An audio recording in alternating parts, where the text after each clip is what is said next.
आणि यानंतर एक मोठी बातमी आहे। दसऱ्यानंतर राहुल गांधी पुन्हा महाराष्ट्र दौऱ्यावर येण्याची शक्यता आहे। पुढच्या आठवड्यात राहुल गांधी यांचा नांदेड आणि चिमूर दौरा आहे। विधानसभा निवडणुकीच्या पार्श्वभूमीवर दोन्ही ठिकाणी जाहीर सभा होणार अशी शक्यता आहे। विदर्भ, मराठवाडा आणि पश्चिम महाराष्ट्रावर काँग्रेसचं विशेष लक्ष आहे, हेच सध्या दिसतंय। अधिकची अपडेट घेऊयात आमचे प्रतिनिधी सुनील काळे यांच्याकडून। सुनील, आपण बघतोय पुन्हा एकदा राहुल गांधी यांचा हा दौरा जो आहे तो आयोजित करण्यात आलेला आहे। सविस्तर माहिती या संदर्भात।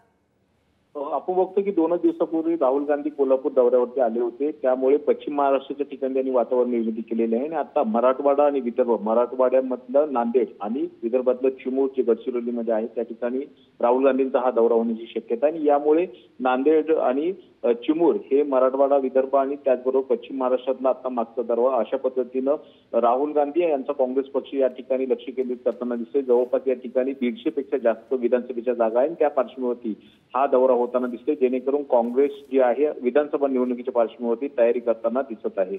निश्चितच धन्यवाद सुनील दिलेल्या सर्व सविस्तर अपडेटसाठी।